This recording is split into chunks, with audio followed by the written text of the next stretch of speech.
जान बचाकर भाग रहा था आतंकी। सुरक्षाबलों ने फायरिंग कर ऐसे किया ढेर, सामने आया वीडियो। कश्मीर के बारामूला से सुरक्षाबलों और आतंकी के बीच मुठभेड़ का वीडियो सामने आया है। इसमें दिखाई दे रहा है कि आतंकी फायरिंग करने के बाद भागने की फिराक में था, लेकिन सुरक्षाबलों ने उसे घेर लिया और तड़ातड़ गोलियां बरसाना शुरू कर दिया। इससे आतंकी घायल हो गया और जमीन पर गिर गया। वह जैसे ही गिरा उसके हाथ से हथियार छूट गया, लेकिन उसने रेंगते हुए बंदूक उठाई, लेकिन सामने से आ रही गोलियों की बौछार से वह ढेर हो गया। बता दें कि आतंकी और सुरक्षाबलों के बीच शनिवार को मुठभेड़ हुई थी। ये वीडियो भी उसी एनकाउंटर का है। बारामूला जिले में सुरक्षाबलों के साथ रात भर चली मुठभेड़ में शनिवार को 3 आतंकवादी मारे गए थे।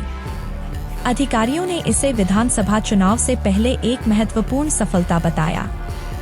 उत्तरी कश्मीर जिले के पट्टन इलाके में चकटापर क्रीरी गांव में अभियान के बाद मीडिया को जानकारी देते हुए सेना की 10 सेक्टर राष्ट्रीय राइफल्स के कमांडर ब्रिगेडियर संजय कन्नौत ने कहा कि सुरक्षाबलों को क्रीरी में आतंकवादियों की गतिविधि के बारे में इनपुट मिल रहे थे।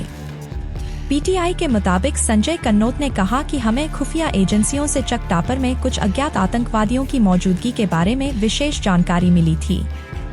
इसके बाद संदिग्ध स्थान पर घेराबंदी की गई थी। ब्रिगेडियर कन्नौत ने कहा कि एक खाली पड़ी इमारत में छिपे आतंकवादियों ने हमारी टुकड़ियों पर गोलीबारी की। इसके बाद हमने जवाबी गोलीबारी की। इलाके की घेराबंदी की गई और अतिरिक्त बल भेजा गया।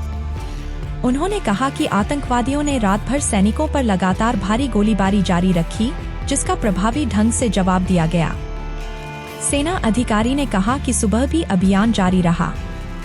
हमारे सैनिकों ने बहुत ही पेशेवर तरीके से आतंकवादियों से मुकाबला किया और नागरिकों की जानमाल को कोई नुकसान पहुंचाए बिना उन्हें मार गिराया। ब्रिगेडियर कन्नौत ने कहा कि अभियान में 3 आतंकवादियों को मार गिराया गया और बड़ी मात्रा में युद्ध जैसी सामग्री बरामद की गई। उन्होंने कहा कि आतंकवादियों की पहचान अभी तक नहीं हो पाई है।